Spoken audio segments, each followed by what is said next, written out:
स्मशानभूमी म्हणजे दुर्लक्षित, अपवित्र आणि भयावह जागा असा सर्वसाधारण समज। मात्र प्राण गेल्यानंतर ज्या ठिकाणी अंत्यसंस्कार केले जातात अशी वाशिम जिल्ह्यातल्या देपूळ गावातली स्मशानभूमी इथल्या नागरिकांना गेल्या अनेक वर्षांपासून प्राणवायू देते आहे। इथल्या नागरिकांनी स्मशानभूमीत सुमारे 500 झाडे लावली आहेत। जाणून घेऊयात या गावची यशोगाथा।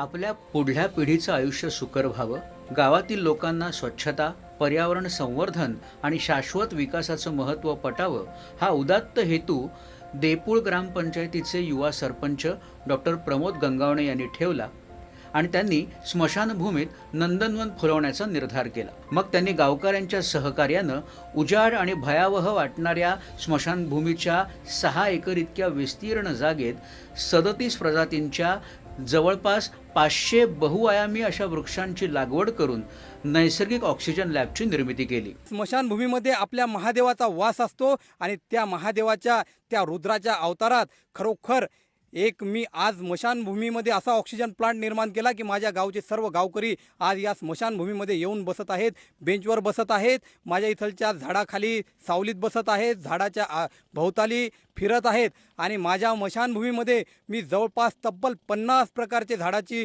रोपे लावलेली आहेत आणि आज ती झाडाची रोपे खूप मोठाली एक वृक्षामध्ये त्यांची कन्वर्ट झालेली आहे।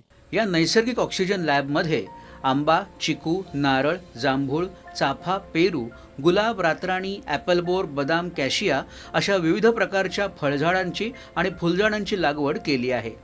या वृक्षांच्या संवर्धनासाठी पाण्याच्या हौदाची तसंच तार कंपाऊंडची सुविधा सुद्धा करण्यात आली आहे।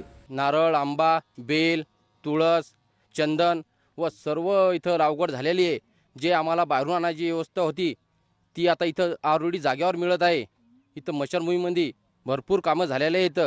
या स्मशानभूमीमध्ये लोक यायला बी घाबरत होते कारण तिथं खूप अडचण व खूप घाण होती, पण त्यांनी इथं सर्व लफाड करून सर्व इथं गावकऱ्यांची समस्या मिटवली आणि इथं एक नंबर सुंदरकरीन म्हणजे की नंबर 1 व्यवस्था बनवली की इथं असं लोकांना वाटते की इथं येऊन बसावे।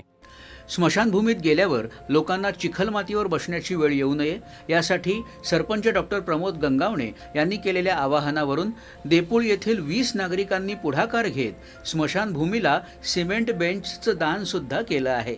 स्मशानभूमीमध्ये जे झाडं लागवडीची जे योजना सरपंच साहेबांनी सुरू केली ती अत्यंत उत्तम आहे आणि नैसर्गिक जे व्यवस्थापन असते याचं पण त्यांनी खूप मेहनत करून हे सगळं फळाले आलेलं आहे। सरपंच डॉक्टर प्रमोद गंगावणे यांचा शाश्वत विकासाचा दृष्टिकोन आणि गावकऱ्यांच्या श्रमातून उभारलेल्या या नैसर्गिक ऑक्सिजन लॅबमुळे देपूळ येथील ग्रामस्थांना जीवनाचं अंतिम स्थान असलेल्या स्मशानातून सुद्धा निरोगी जगण्याचा आधारच मिळतो आहे। दूरदर्शन बातम्यांसाठी रामदास धनगर, वाशिम।